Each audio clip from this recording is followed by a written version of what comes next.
Oke, bismillah. Assalamualaikum warahmatullahi wabarakatuh. Nah, kalau ini penjelasannya Alpot tentang pribadi yang sehat dan matang. Ayo kita ukur diri kita sudah sehat dan matang apa belum? Yang pertama, orang yang pribadinya sehat dan matang itu ada perluasan perasaan diri. Ini lawannya egois. Orang matang itu, orang jiwanya sehat itu ndak egois. Dia sadar benar dia butuh yang lain. Ndak cuma orang lain tapi juga lingkungan sekitarnya. Semakin luas pergaulan, semakin luas pengalaman, dia merasa akan semakin baik, semakin utuh. Nah, ini orang matang. Beda sama egois. Orang egois itu sebaliknya, dunia disuruh datang padanya semuanya. Dia merasa bahwa dia orang sangat penting, maka yang lain harus ikut dia. Itu orang egois. Cirinya orang matang yang pertama ini. Jadi kalau kalian ingin berpartisipasi terus, ingin nambah teman terus, ingin keluar terus, meluaskan wawasan, meluaskan pengalaman, menandakan kamu matang dirimu, sehat jiwamu. Tapi kalau kamu mikirnya dirimu sendiri terus, yang lain kamu bayangkan harus ikut dirimu, semua kamu ukur pakai kacamatamu, mungkin kamu perlu menyehatkan mentalmu lagi. Yang kedua, hubungan dengan orang lain hangat. Saya tidak tahu ya, menjelaskan hubungan yang hangat itu gimana. Ya akrab lah ya, intensif, enak. Persahabatannya renyah, apa maneh renyah itu. Yes, pokoknya enak lah, kalian ngerti ya. Intim, punya banyak sahabat. Kan banyak orang yang tidak bisa punya sahabat, nggak bisa punya teman. Nah, cirinya orang dewasa matang itu bisa intim, bisa akrab dengan siapa saja. Jiwamu sehat berarti. Yang nomor 3, emosinya aman. Emosinya aman itu bukan berarti tidak bisa marah, tapi dia bisa mengontrol marah. Bukan berarti tidak bisa kecewa, tapi bisa mengontrol kekecewaan. Bukan berarti tidak bisa sedih, tapi sedih tidak bisa mengalahkan dia bisa mengontrol kesedihan. Itu namanya emosinya aman. Menunjukkan kamu matang. Saya tidak bisa marah tuh Pak. Oh enggak. Kalau tidak bisa marah sebenarnya malah tidak sehat. Tetap orang itu bisa marah, bisa tersinggung, bisa kecewa, bisa sedih. Saya seneng terus Pak, ketawa terus Pak, malah tidak waras. Kadang-kadang juga ada masalah, terus kamu kepentok, terus kamu sedih. Kadang-kadang juga kecewa sama orang lain, kadang-kadang kecewa sama dirimu sendiri, biasa. Tapi kamu bisa ngontrol. Nah, ini namanya emosimu aman. Orang yang pribadinya matang itu emosinya aman. Marah sih, tapi bisa tak kontrol, tidak diekspresikan lewat kata-kata yang merusak atau tindakan yang merusak. Tapi marahnya tetap. Ada temanmu bikin kamu marah, kamu nggak perlu maki-maki, nggak perlu ini. Ya boleh kamu bilang, saya marah loh ini, tidak apa-apa. Loh, gitu kan tidak apa-apa, biar temanmu tahu kalau marah. Tapi emosimu aman, terkontrol. Oke. Terus yang keempat, persepsinya realistis. Jadi melihat sesuatu itu objektif. Tidak didramatisir, tidak juga dilebih-lebihkan, dikurang-kurangi. Orang yang realistis itu lebih bahagia. Melihat kenyataan apa adanya, tidak ditambah-tambahi. Ya, kayak kamu sama pacarmu itu lebih enak realistis kalau pacarmu tanya, aku paling cantik nggak di dunia? Ayo jawab aja, ya enggak, yang lebih cantik juga banyak, cuma yang mau sama aku cuma kamu. Loh, itu kan lebih realistis daripada kamu bohong, wah kamu satu-satunya, kamu yang enggak, itu mesti bohong. Enggak realistis, dilihat saja kenyataan apa adanya kan begitu. Itu lebih enak daripada yaitu tadi kamu pakai nipu-nipu, pakai gombal-gombal, nanti kecewa loh. Aku sekarang gemuk enggak? Itu jawabnya susah ya kamu. Kan banyak yang tanya gitu. Ya, enggak apa-apalah kamu sekarang berbobot kalau menurut saya misalnya. Oke, tapi enggak apa-apa, tetap menarik kok, enggak masalah. Ya. Oke. Ya kadang-kadang kan pertanyaan-pertanyaan itu jawabnya kamu susah. Yang menarik dari aku apa sih? Dengan kamu mau jujur gimana, enggak jujur gimana, jadi susah. Sudah jawab realistis saja sambil kamu kasih alasannya apa, enggak masalah. Alah berat badan itu bagi aku enggak segalanya misalnya kan enggak masalah. Itu lebih realistis, lebih enak untuk jiwamu, untuk psikismu. Terus punya keterampilan untuk menyelesaikan masalah atau tugas itu lebih enak. Lebih matang. Orang yang tidak bisa apa-apa, merasa tidak kuasa apa-apa itu biasanya jiwanya gelisah. Terus pemahaman diri. Ini tugasnya filsafat ini. Mengenali diri, sifatku seperti apa ya, kebiasaanku ini kayak gimana, aku ini orang yang seperti apa sih, itu pemahaman diri. Semakin kamu paham dirimu, semakin mudah. Kamu mengontrol dirimu, namanya pribadimu sehat dan matang. Terus punya filosofi hidup yang komprehensif. Ini orangnya matang. Matang itu punya filosofi yang bisa jadi bekalmu untuk masa depan.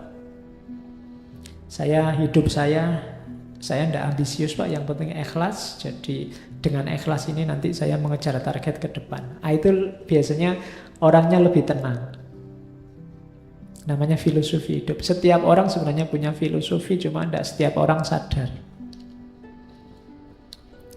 Nah, sadari itu kemudian jadikan kendaraanmu menuju masa depan. Saya ini orangnya easy going aja Pak, saya nikmati saja nanti. Ada hasilnya disyukuri, tidak ada hasilnya ya berjuang lagi. Ini kan filosofi namanya. Setiap orang pasti punya, tinggal kamu bunyikan saja filosofi hidupmu apa. Kayak orang Jawa itu misalnya punya filosofi mangan orang mangan ngumpul misalnya. Miskin tidak apa-apa asal rukun misalnya kan. Itu namanya filosofi hidup. Nah, sadari itu kemudian kendarai itu untuk kesuksesanmu di masa depan. Karena ketika itu disadari mungkin lebih produktif. Jadi itulah kepribadian yang sehat dan matang. Nah, ini sekarang semua yang saya jelaskan tadi di depan itu kondisi jiwamu. Sekarang kita lihat isu per isu dari Alpot. Dia ini sebenarnya tulisannya banyak, termasuk tentang agama. Saya ambilkan beberapa isu dari Alpot tentang agama ya. Dia punya teori psikologi agama yang terkenal tentang keberagamaan ekstrinsik dan intrinsik. Jangan salah, komitmen beragama itu juga ciri-ciri orang yang kepribadiannya matang. Orang yang beragama itu orang yang sadar akan kondisi dirinya yang lemah dan juga aspek spiritualitas kehidupannya. Orang ini matang. Cuma katanya Alpot, orientasinya orang beragama itu dua. Ada ekstrinsik, ada intrinsik. Ekstrinsik itu orang beragama cuma tujuannya bukan agama. Itu namanya tujuannya di luar agama. Misalnya beribadah untuk dilihat orang biar dianggap orang soleh, atau biar dikagumi orang, atau Saya tak pindah agama biar bisa menikahi pacarku yang beda agama misalnya. Itu ekstrinsik. Agama dipakai untuk tujuan di luar agama. Jadi agama jadi bungkusnya kepentingan, jadi alatnya kepentingan. Yang kedua, orientasi intrinsik. Kalau intrinsik itu agama untuk agama. Kadang-kadang kita menyebutnya ikhlas. Kenapa sholat? Ya diperintah Allah. Semuanya lillahi ta'ala. Kenapa melakukan ini, melakukan itu, perintahnya agama lillahi ta'ala.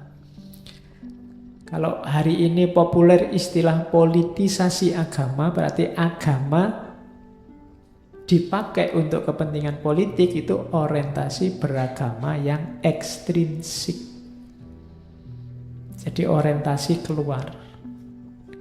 Tapi ada juga orang yang memang ingin menjalankan agama, orientasinya ke dalam, tidak peduli komentarnya orang di luar apa, tapi dia komitmen menjalankan agama. Kalau pakai bahasa lebih mudah mungkin intrinsik itu orang yang menghidupkan agama, ekstrinsik itu orang yang memakai agama untuk hidup. Jadi dua hal yang berbeda. Hidupkanlah agama. Kalau kamu menghidupkan agama, orientasimu berarti orientasi intrinsik. Atau orang yang nyari hidup dari agama.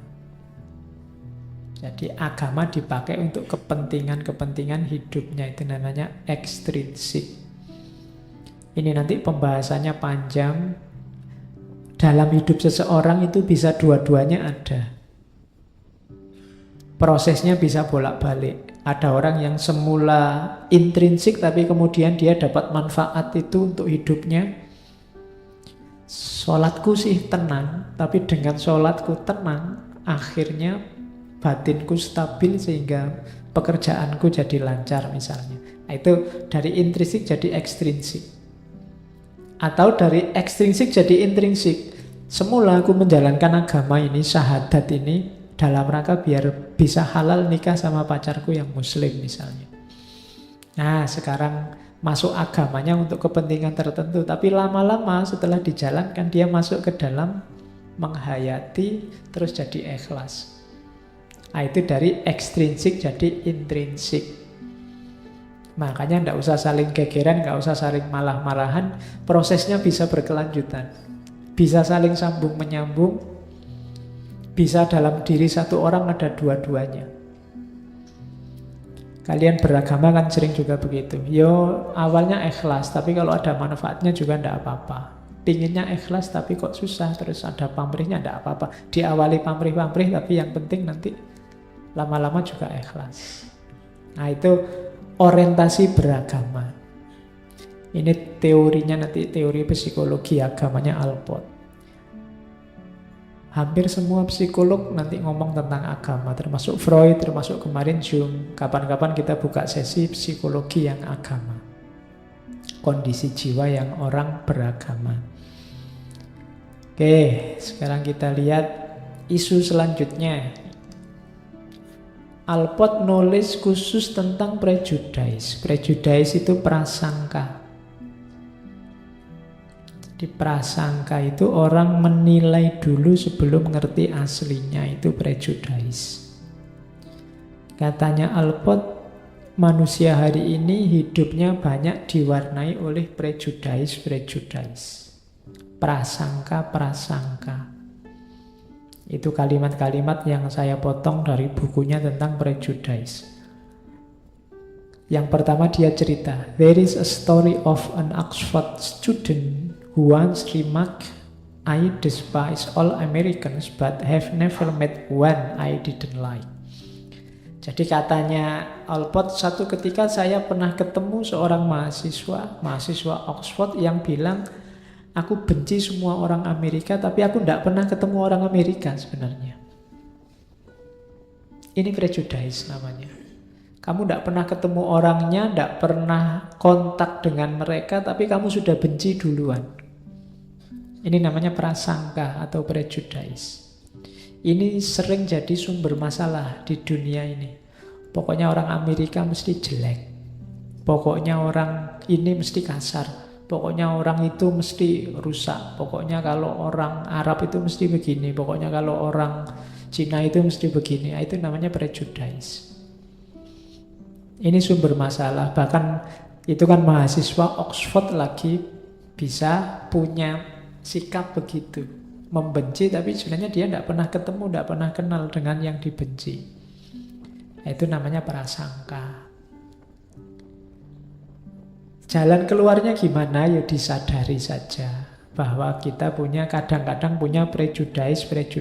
People who are aware of and ashamed of their prejudice are well on the road to eliminating them. Jadi orang-orang yang sadar bahwa dia punya prejudice atau malu bahwa dia punya prejudice, itu dia berada di jalur yang benar untuk membersihkan prejudice.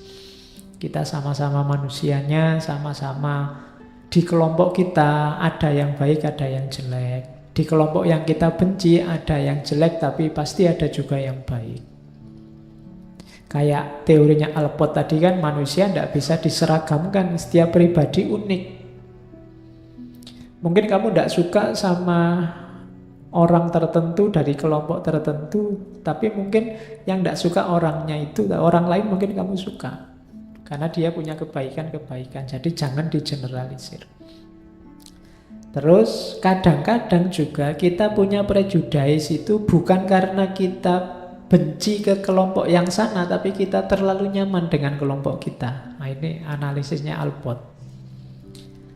Jadi kadang-kadang bukan karena kita punya kelas prejudice, kita tidak suka dengan kelas tertentu, tapi karena kita terlalu nyaman dan terlalu kerasan dengan kelas kita sendiri.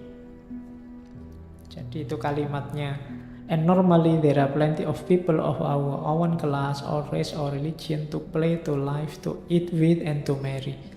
Jadi kita ini terlalu terikat, terlalu mengakar, terlalu kerasan di kelompok kita, sehingga kita nganggap bahwa satu-satunya yang baik, benar, dan cocok adalah kelompok kita. Sehingga kelompok lain pasti kebalikannya. Tidak baik, tidak benar, dan tidak cocok untuk kita. Padahal kita belum membaca apa-apa tentang mereka.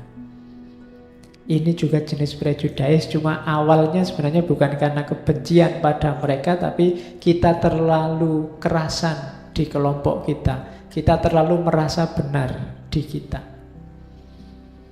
Sehingga kita tambah harus membaca mereka, terus kita simpulkan saja bahwa yang baik di kita berarti yang di mereka jelek. Ini jenis prejudice juga. Oke, hati-hati katanya Alport. Many studies, banyak kajian menemukan bahwa ada hubungan dekat antara prejudice dan patriotisme dalam tanda petik. Jadi orang itu kalau sudah masuk isme itu kan biasanya sudah terkotak.